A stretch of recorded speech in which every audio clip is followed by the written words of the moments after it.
Hello दोस्तों, आज हम देखेंगे कि किस तरीके से हम जो हमारा आइटम मोड है, उसमें हम अपना बिल्स बनाते हैं। यानी कि एक जो कंपनी है, जिसके पास अपना खुद का स्टॉक है, जो सामान बेचती है, वो जो अपना बिल बनाती हैं, वो किस तरीके से बनाती हैं? यानी जो वो सेल्स बिल बनाती हैं या सेल्स वाउचर में जो एंट्री करती हैं, वो किस तरीके से किया जाता है?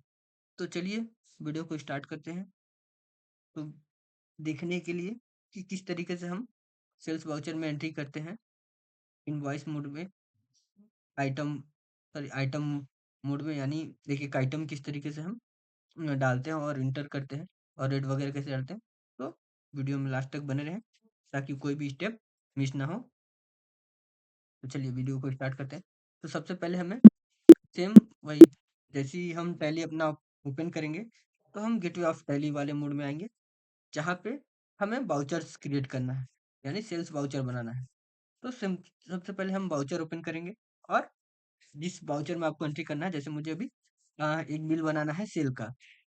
तो मैंने किसी अपने पार्टी को कोई माल बेचा है, तो मुझे उसका सेल बिल तैयार करना है। तो मैं अपने सेल्स वाउचर को ओपन करता हूँ। तो सेल्स वाउचर का शॉर्टकट की F8 है। मैं F8 प्रेस करूंगा तो मेरा सेल्स वाउचर ओपन हो जाएगा। जैसा कि मेरा यहाँ पे सेल्स वाउचर ऑलरेडी ओपन है। तो ये सेल्स वाउचर लिखा हुआ है। मेरा वाउचर नंबर 2 है, क्योंकि वाउचर नंबर 1 मैंने पहले ही क्रिएट कर लिया है। ठीक, आप अपने सेल्स वाउचर का बाई कस्टम वाउचर नंबर अपने हिसाब से भी डिजाइन कर सकते हैं। वो हम देखेंगे बाद में कि किस तरीके से हम अपने हिसाब से वाउचर नंबर डाल सकते हैं। ठीक है, तो वाउचर नंबर बाय डिफ़ॉल्ट यहाँ पे वाउचर नंबर जो है हमारा वो 2 आ रहा है। ठीक, अब यहाँ पे वाउचर नंबर तो 2 आ गया, अब पार्टी नेम डाल रहा है। वाउचर नंबर लेने के बाद सबसे पहले डेट, जिस डेट में आप बनाना चाह रहे हैं, मतलब जिस डेट में आपको बिल बनाना है वो डेट डाल डाल के आप डेट डेट सेलेक्ट कर लें। ठीक, उसके बाद पार्टी नेम में आप किसको माल बेचना चाह रहे हैं। ठीक है, तो आप पार्टी नेम में जिस व्यक्ति को आप माल बेच रहे हैं उसका नाम डालेंगे। तो जैसे मैं सत्येंद्र को मान लेता हूँ कि सत्येंद्र को मैं अपना माल बेच रहा हूँ। तो यहाँ पे दो डिस्पैच डिटेल है, वो आप डाल सकते हैं, वरना जरूरी भी नहीं है। डिस्पैच डिटेल जब दूर का कोई कंसाइनमेंट होता है, यानी 50 किलोमीटर से दूर का, जब हमें ईवी बिल की जरूरत होती है, उस समय ज़्यादा जरूरी होता है डिस्पैच डिटेल। ठीक है, अभी इसमें जरूरी नहीं है, तो मैं इसको स्किप कर रहा हूँ। यहाँ पे सत्येंद्र का मेरे को पार्टी डिटेल्स आ जाएगा, जहाँ पे पार्टी का पूरा डिटेल्स दिखा हुआ है, नाम, एड्रेस, स्टेट कौन से स्टेट का है, कंट्री, जीएसटी नंबर रेगुलर है नहीं है। जीएसटी नंबर अगर डालेंगे आप तो जीएसटी नंबर भी यहाँ पे दिखाएगा। इसके बाद स्टेट, सप्लाई ऑफ स्टेट, कौन से स्टेट में आप सप्लाई कर रहे हैं वो डाल सकते हैं, सेलेक्ट करते हैं। ठीक है, फिर इंटर करते हैं। अब यहाँ पे सेल्स लेजर है। आप या तो जीएसटी इनवॉइस लिख सकते हैं, टैक्स इनवॉइस लिख सकते हैं, या तो सेल्स लिख सकते हैं, या जीएसटी सेल्स लिख सकते हैं। तो इस तरीके से आप जो है लेजर भी क्रिएट कर सकते हैं कि आपका जो सेल्स लेजर है वो किस तरीके से है। तो मैं यहाँ पे क्रिएट ही कर लेता हूँ। यहाँ पे मैं लिख देता हूँ जीएसटी सेल्स। ठीक, या मैं सेल्स के अंतर्गत डालूंगा sales account. Not applicable, not applicable, इसको नॉट अप्लीकेबल करता हूँ मैं।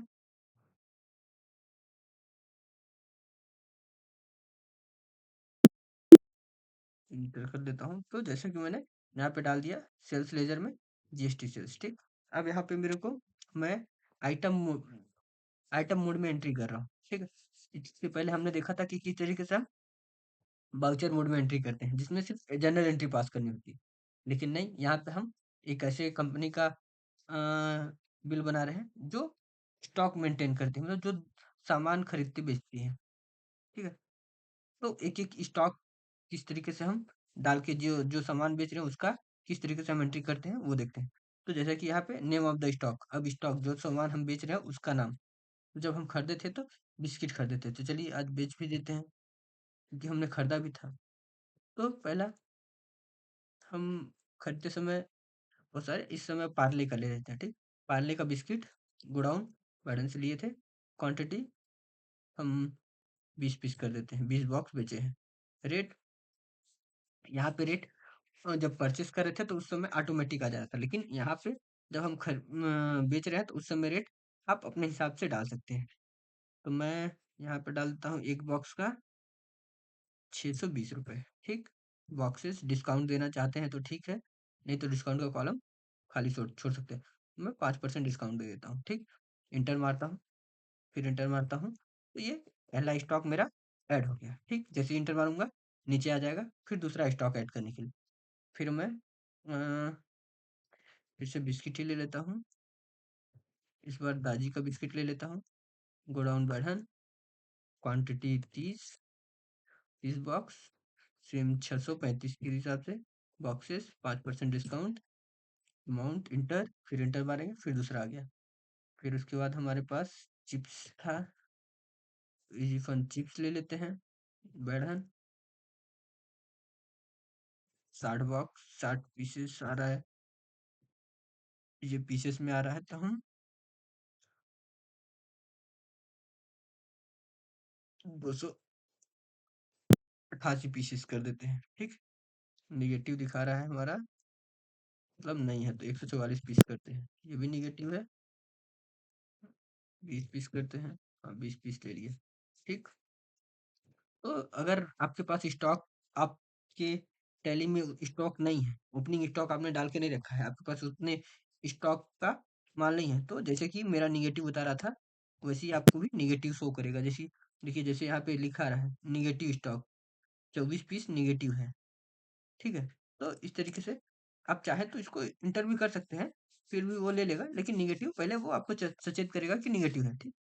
तो 144 दिखा रहा है तो मैं 120 पिक करता हूँ, तो देखिए ऑटोमेटिक ले लिया, ठीक। रेट हम 4 रुपये 75 पैसे कर देते हैं पीस का, ठीक। डिस्काउंट 2%, ठीक। इंटर मारते हैं, फिर आ गया, फिर चिप्स डालते हैं। इस बार चिप्स लिए थे, दाजी का चिप्स ले लेते हैं बढ़न से, 120 पीस निगेटिव है।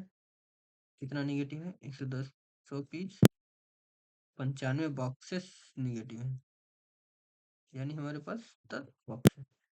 10 बॉक्स भी नहीं, गोडाउन धोती वाला ले लेते हैं, इसमें देखते हैं, इसमें भी नहीं है। तो ये हमारे पास स्टॉक ही नहीं है इसका, तो हम इसको नहीं लेते हैं, ठीक। कुछ और आइटम ले लेते हैं। पार्ले टॉफी ले लेते हैं 12 पीस है।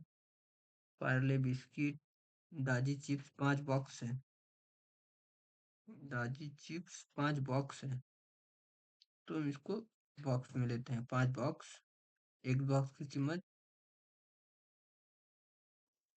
690 रुपये, ठीक। 2% डिस्काउंट, इंटर, इंटर, फिर इंटर।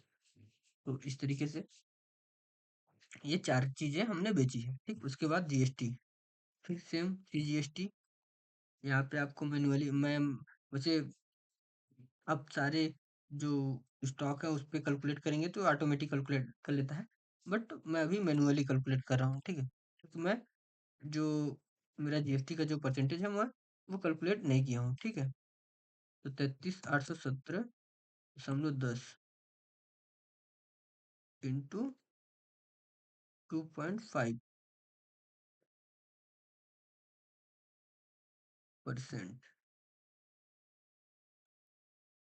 845 रुपये 42 पैसे, ठीक है। तो ये 845 रुपये 42 पैसे होते हैं, 845 रुपये 42 पैसे, ये CGST। सेम CSGST 845 रुपये 42 पैसे, ठीक। राउंड अप में है तो हम राउंड अप भी ले लेते हैं, तो 9 के वो है तो हम इसमें ऐड कर देते हैं प्लस 0.6 पैसे, तो ये हमारा राउंड ऑफ हो गया। जैसे इंटर मारेंगे, राउंड ऑफ, कंट्रोल एंटर,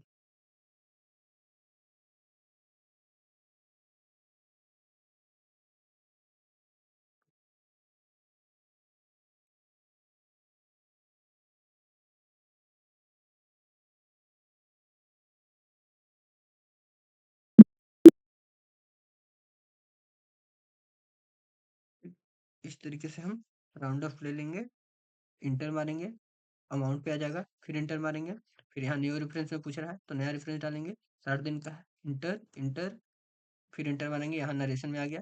आप चाहे तो नरेशन डाल सकते हैं, मेरे को नहीं डालना, तो इंटर, फिर जैसे ही एक्सेप्ट करेंगे ये आपका बिल बन जाएगा। अब देखने के लिए देखिए, यहाँ इनवॉइस नंबर हमारा चेंज हो गया, 3 हो गया, यानी 2 हमारा बन चुका है। तो देखने के लिए फिर सेम डे बुक में जाएंगे और इनवॉइस देखेंगे जो हमारा सेल्स का है।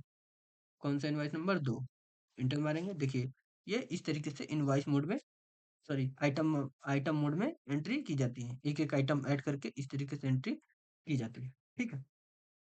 तो इस वीडियो में बस इतना ही। अगर वीडियो पसंद आए तो वीडियो को लाइक करें, ज़्यादा से ज़्यादा लोगों तक शेयर करें और चैनल को सब्सक्राइब करें। धन्यवाद।